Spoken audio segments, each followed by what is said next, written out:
A fixed asset account can be made using net method or it can be used by making a gross method. अब ये जो net method और gross method है, ये method fixed asset को present करने का method है. It is just a way to present a fixed asset account. A fixed asset account like machinery, furniture can be presented using a net method or using a gross method. Presentation का method है, ये कोई नया depreciation का method नहीं है. आगे चलते हैं. नेट मेथड में हम क्या करते हैं? नेट मेथड में हम एक फिक्स्ड एसेट अकाउंट बनाते हैं. हम एक फिक्स्ड एसेट अकाउंट बनाते हैं. फॉर एग्जांपल हमने मशीनरी का अकाउंट बनाया. मशीनरी का अकाउंट बनाया तो इस मशीनरी अकाउंट के अंदर ही हम डेप्रिसिएशन चार्ज करते हैं. हम डेप्रिसिएशन चार्ज करते हैं, यानी कि जो डेप्रिसिएशन चार्ज की जाती है वो मशीनरी अकाउंट की वैल्यू को कम कर देती है. क्लियर? ये मेथड हमने कंप्लीट कर लिया है. नेट मेथड, अभी तक हमने जितने भी मेथड्स किए हैं, जितने भी हमने क्वेश्चंस किए हैं, वो नेट मेथड के ऊपर ही बेस्ड थे. यानी कि आपने डेप्रिसिएशन मशीनरी अकाउंट के क्रेडिट साइड पर चार्ज करी है. फिर से बताता हूं आपको. हम जब एक मशीनरी अकाउंट बनाते हैं, हम यहां पर लिखते हैं टू बैंक. जब हमने मशीनरी को खरीदा, लेट से 1 लाख रुपए का, और जब ईयर एंड होता है हम डेप्रिसिएशन चार्ज करते हैं बाय डेप्रिसिएशन 10,000. ये है net method. When the depreciation is charged in machine account और fixed asset account, तो इसको बोलते हैं नेट मेथड. इस मेथड से क्या होता है? इस मेथड से हमारे मशीनरी की जो क्लोजिंग वैल्यू होती है, बुक वैल्यू होती है, वो कम हो जाती है. वो जो बुक वैल्यू है वो कम हो जाती है. इसको बोलते हैं बुक वैल्यू. और हमारा ये अकाउंट हम क्लोज कर देते हैं 1 लाख रुपीस पर. ऐसा ही हमने अभी तक किया है. ये है नेट मेथड जो हमने अभी तक सीखा है. अब जो हम बात कर रहे हैं वो है ग्रॉस मेथड की. ग्रॉस मेथड में क्या होता है? Depreciation is charged in a separate account called provision for depreciation account. एक अलग से अकाउंट बनाएंगे और जो डेप्रिसिएशन चार्ज होगी वो मशीनरी फिक्स्ड एसेट के अकाउंट में चार्ज नहीं होगी. वो चार्ज कहां पर होगी? प्रोविजन फॉर डेप्रिसिएशन अकाउंट में, जिसको एक और नाम से हम क्या बोल सकते हैं? Accumulated depreciation account.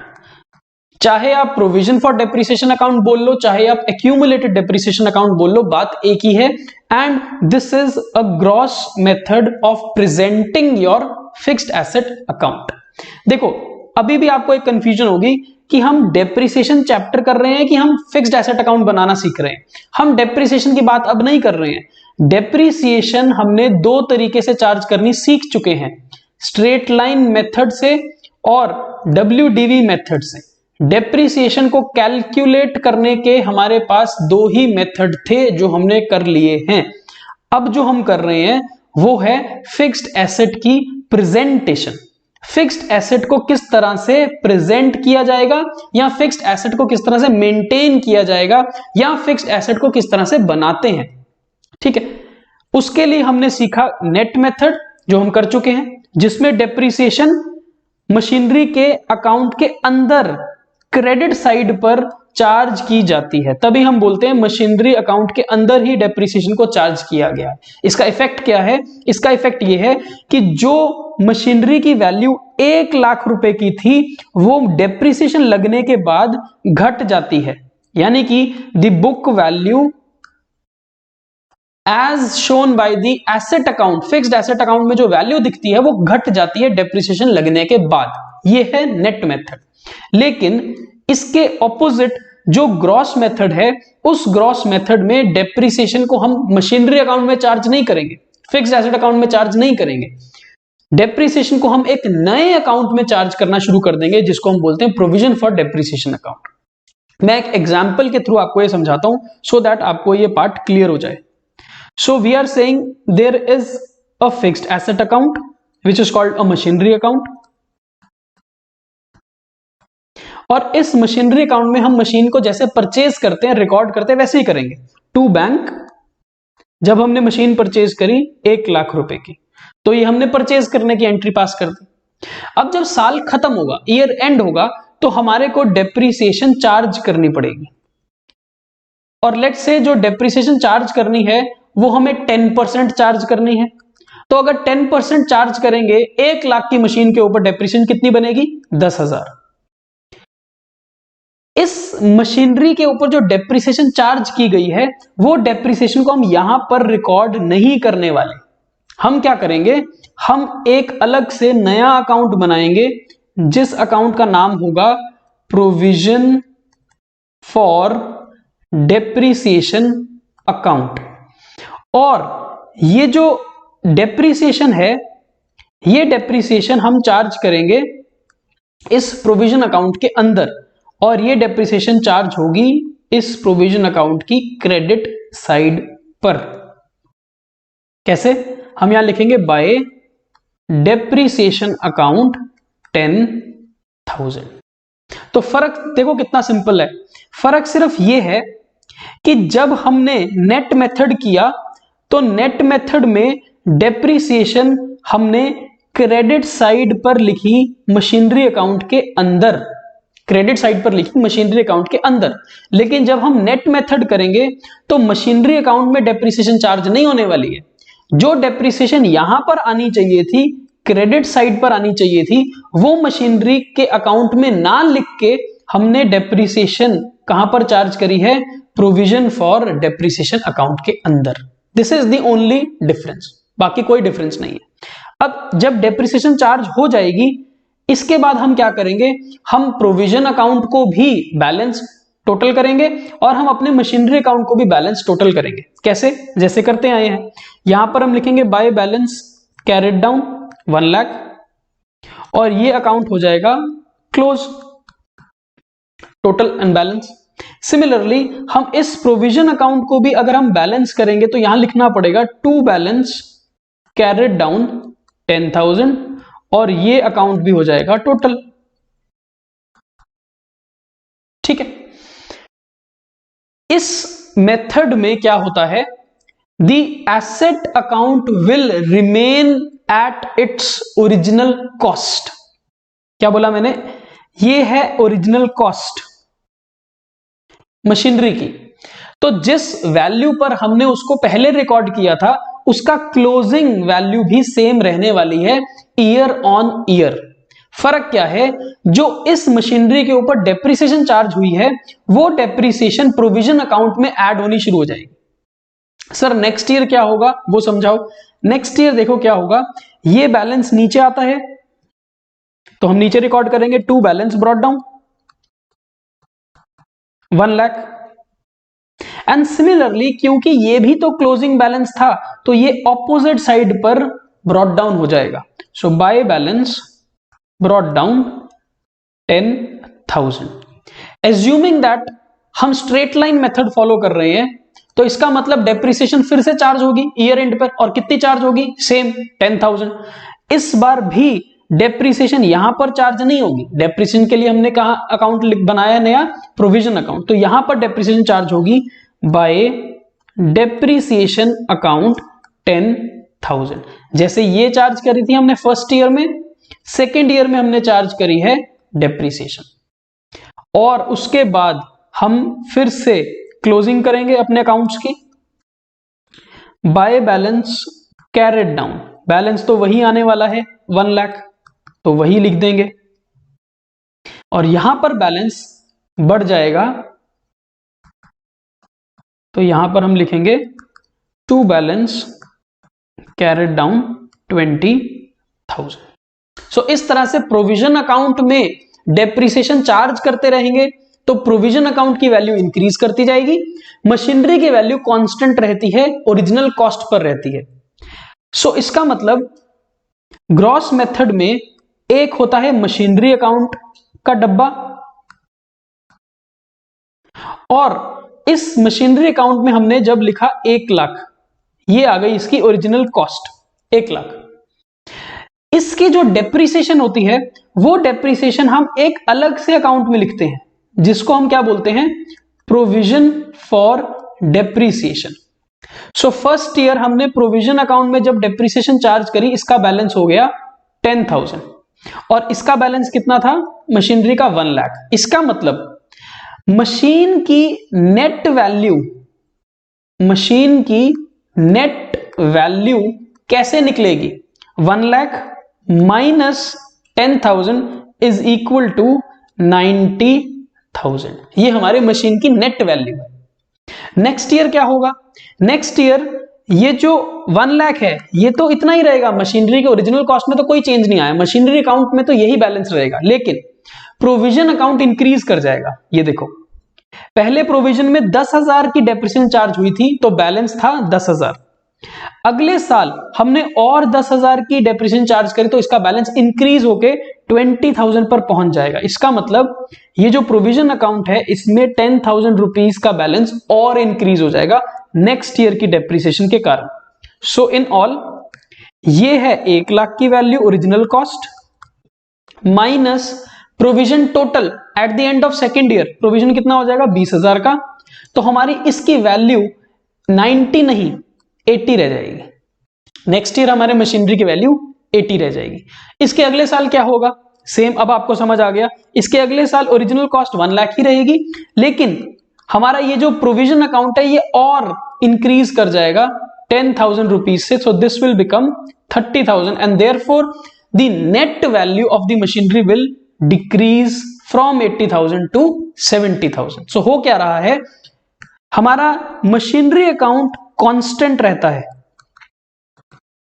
और डेप्रिसिएशन हम किस में चार्ज करते हैं, प्रोविजन अकाउंट में। तो प्रोविजन अकाउंट इंक्रीज करता रहता है with the amount of depreciation, so it will keep on increasing with the amount of depreciation every year and therefore the net book value of asset will go on decreasing, will go on decreasing। तो asset की original cost machinery account में रहती है, उसकी आज तक की accumulated depreciation provision account में रहती है, और दोनों को जब हम माइनस करके देखते हैं तो हमारे को उसकी नेट वैल्यू नजर आती है। सो एक है मशीनरी अकाउंट, दूसरा है प्रोविजन अकाउंट। और नेट वैल्यू कैसे कैलकुलेट होती है, जब मशीनरी की वैल्यू में से आप प्रोविजन फॉर डेप्रिसिएशन को माइनस करते हो तब आपके पास नेट वैल्यू आ जाती है।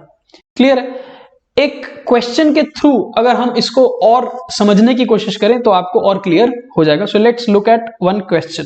So question number 13, Tata limited purchased a second hand machine for 56,000 on 1st of October 17 and spent rupees 28,000 on its overhauling and installation before putting it to operation।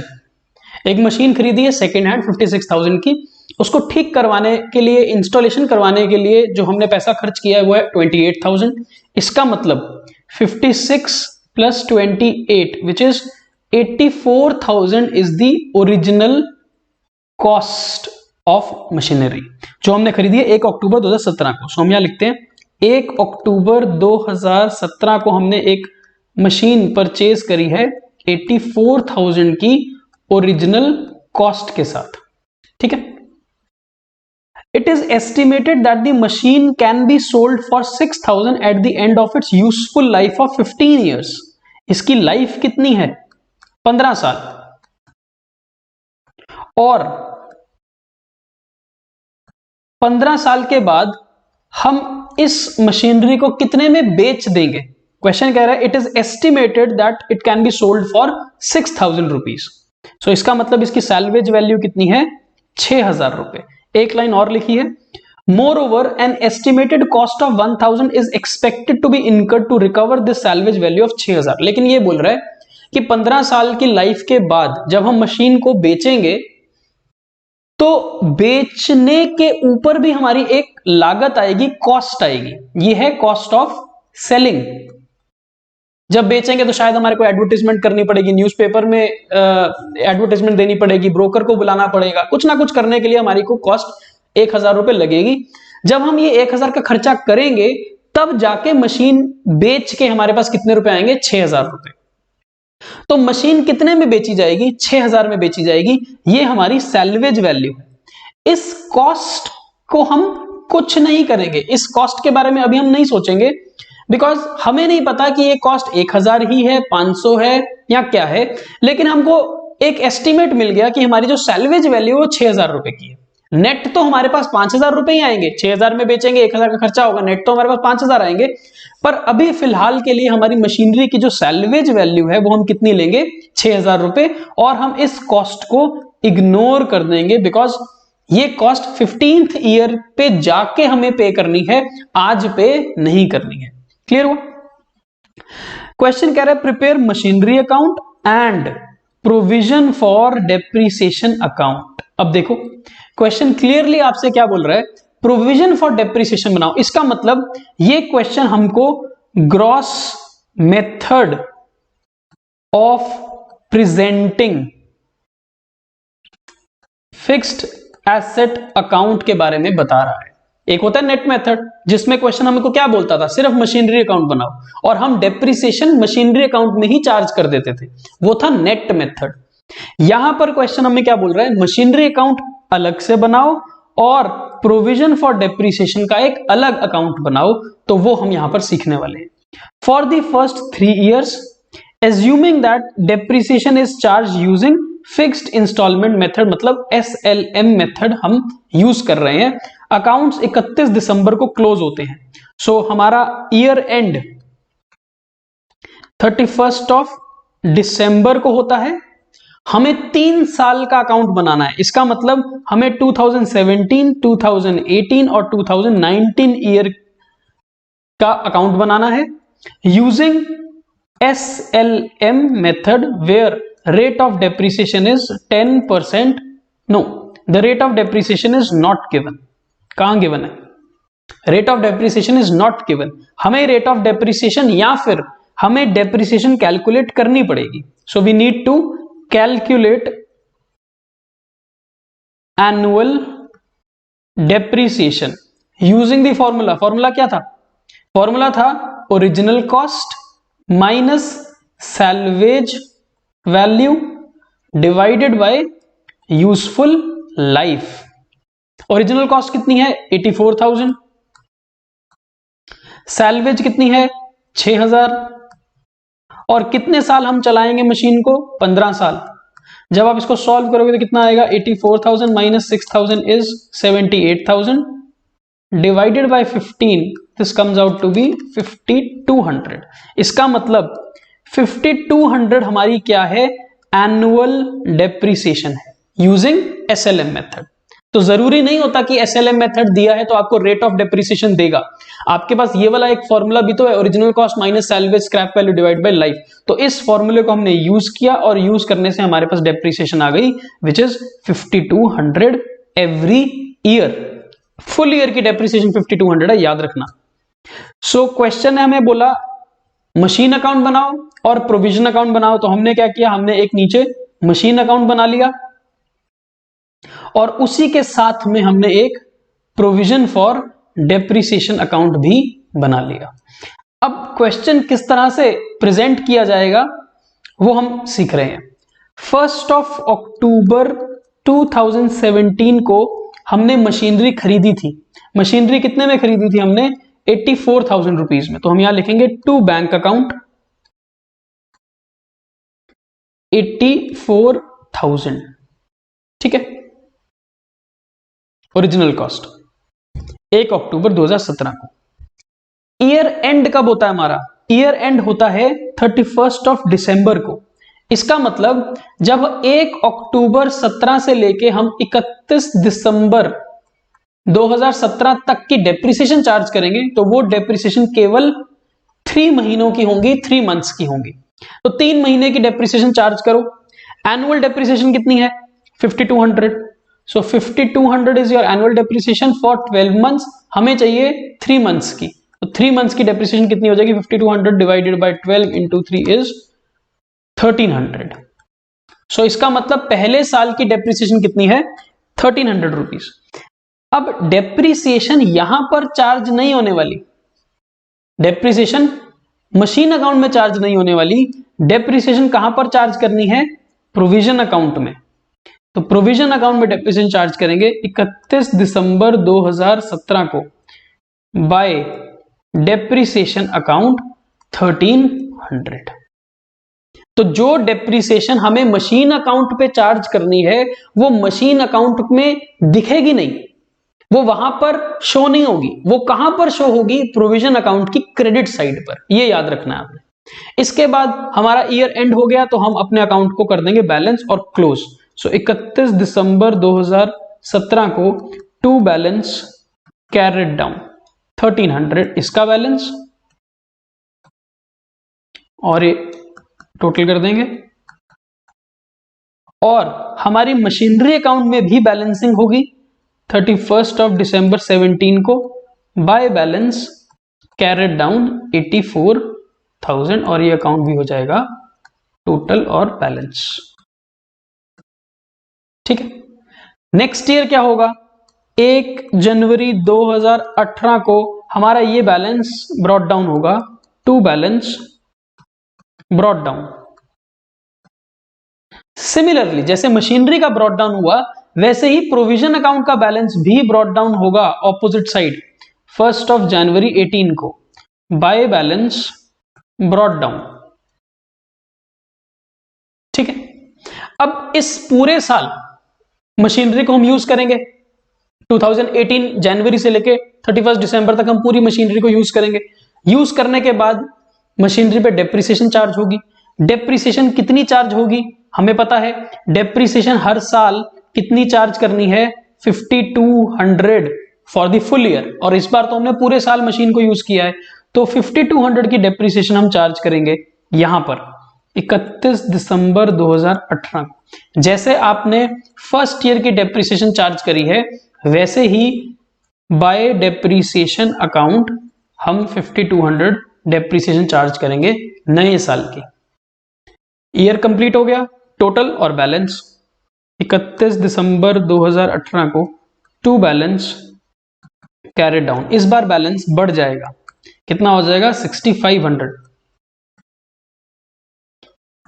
इसका मतलब जो हमारा प्रोविजन अकाउंट होता है उसमें हमारा जो बैलेंस है वो एक्यूमुलेट कर रहा है, एक्यूमुलेट कर रहा है डेप्रिसिएशन, यानी कि डेप्रिसिएशन की वजह से प्रोविजन अकाउंट का बैलेंस बढ़ता चला जा रहा है ना। इसीलिए इस अकाउंट को हम एक्यूमुलेटेड डेप्रिसिएशन अकाउंट भी बोलते हैं, बिकॉज डेप्रिसिएशन की जो वैल्यू है वो हम इस अकाउंट के अंदर डालते जा रहे हैं, भरते जा रहे हैं, जिसके कारण इसका बैलेंस हर साल बढ़ता जाएगा। पहले साल इसका बैलेंस है 1300 रुपए, नेक्स्ट ईयर इसका बैलेंस 6500 हो गया, थर्ड ईयर में इसका बैलेंस और इंक्रीज करेगा। इसीलिए हम इसको एक्यूमुलेटेड डेप्रिसिएशन बोलते हैं, बिकॉज इसका बैलेंस इंक्रीज करता जाता है, एक्यूमुलेट करता जाता है। ऐसे ही हमारे इस अकाउंट को भी क्लोज करना पड़ेगा हमें मशीनरी के 31 दिसंबर 2018 बाय बैलेंस कैरिड डाउन 84,000, और ये हो गया हमारा अकाउंट टोटल और balance. Machinery account, in fact machinery account का जो बैलेंस है वो हर साल सेम रहेगा, बिकॉज उसके ऊपर जो डेप्रिसिएशन चार्ज हो रही है वो इसमें से माइनस नहीं की जा रही। अनलाइक द नेट मेथड जो हमने पहले मेथड किए जिसमें हमने 15-20 क्वेश्चंस किए, उन सभी क्वेश्चन में हम डेप्रिसिएशन मशीनरी अकाउंट में ही चार्ज करते थे, जिसके कारण मशीनरी अकाउंट की वैल्यू घटती जाती थी। लेकिन इस बार इसकी वैल्यू हर वक्त हर साल सेम रहेगी जितनी इसकी ओरिजिनल कॉस्ट थी जब हमने इसको खरीदा था, उसी वैल्यू पर ये हमेशा शो होती रहेगी। एक साल हमें और जाना है आगे, तो हम नेक्स्ट ईयर में इसको फिर से ब्रॉट डाउन करेंगे 1 ऑफ जनवरी 2019 को to balance brought down 84,000। Similarly हम इसके बैलेंस को भी ब्रॉट डाउन करेंगे नीचे 1 जनवरी 2019 बाय बैलेंस ब्रॉट डाउन 6500। अब ये जो 1 जनवरी 2019 से हम मशीन को यूज करेंगे, पूरे साल करेंगे तो 31 दिसंबर 2019 आ जाएगी, जिस दिन हमें फिर से डेप्रिसिएशन चार्ज करनी पड़ेगी। जैसे हमने लास्ट ईयर डेप्रिसिएशन चार्ज करी वैसे ही डेप्रिसिएशन चार्ज करो bye depreciation account. Same depreciation लगेगी 5200, क्योंकि मेथड क्या यूज हो रहा है, एसएलएम। एसएलएम में सेम एनुअल डेप्रिसिएशन चार्ज की जाती है। तो पिछले साल 5200 डेप्रिसिएशन चार्ज की, इस बार भी 5200 लगेगी। अब डेप्रिसिएशन लग गई, क्लोजिंग करनी पड़ेगी अकाउंट की। तो 31 दिसंबर 2019 को टू बैलेंस कैरेट डाउन, इस बार बैलेंस हो जाएगा हमारा बढ़कर 11,700। ठीक है, तो थर्ड ईयर में देखो बैलेंस और इंक्रीज कर गया। पहले साल था 1300, अगले साल 6500, उसके अगले साल 11,700। लेकिन जो हमारा मशीनरी अकाउंट है वो वहीं का वहीं रहेगा, क्योंकि मशीनरी अकाउंट में हम कुछ भी नहीं कर रहे। By balance carried down 84,000। Machinery account में हम कुछ भी चेंज नहीं कर रहे, तो मशीनरी अकाउंट का balance will remain same through out, जब तक मशीनरी अकाउंट के अंदर एक और मशीनरी परचेज नहीं होगी या पुरानी मशीनरी हम सेल नहीं करेंगे, तब तक इसके बैलेंस सेम चलते रहेंगे। और सिर्फ आपको क्या नजर आ रहा है यहां पर कि प्रोविजन अकाउंट का बैलेंस हर साल डेप्रिसिएशन लगने के कारण बढ़ता चला जाएगा। ये पहली बार डेप्रिसिएशन चार्ज करी तो 1300 रुपए का बैलेंस, सेकेंड बार और डेप्रिसिएशन चार्ज करी तो बैलेंस बढ़ के 6500 पर पहुंच गया, थर्ड टाइम और डेप्रिसिएशन चार्ज करी तो बैलेंस इंक्रीज करके 11,700 पर पहुंच गया। ठीक है, so this is how you have to make your asset and depreciation account, provision for depreciation account. अगर हम बात करें आगे जाने की, तो हमारे एसेट की कीमत कितनी है, हमारे एसेट की कीमत है 84,000। सो एसेट 84,000 का है, इसमें से माइनस करेंगे प्रोविजन फॉर डेप्रिसिएशन का बैलेंस। प्रोविजन का बैलेंस कितना है, 11,700। तो हमारे पास नेट बुक वैल्यू आएगी एसेट की, क्या आएगी, नेट बुक वैल्यू, या फिर हम उसको बोलते हैं रिटर्न डाउन वैल्यू। कितनी आ जाएगी, 84,000 माइनस 11,700, 72,300। सो इसका मतलब एक बात यहां पर और समझो, अगर हम ग्रॉस मेथड बनाते हैं, ग्रॉस, तो एसेट 84 दिखेगा, प्रोविजन 11,700 नजर आएगी। लेकिन अगर हम नेट मेथड शो करते, अगर हम पुराना वाला ही तरीका अपनाते जिसमें डेप्रिसिएशन हम मशीनरी अकाउंट में लिखते, तो फिर हमारे मशीनरी अकाउंट की वैल्यू 72,300 नजर आती।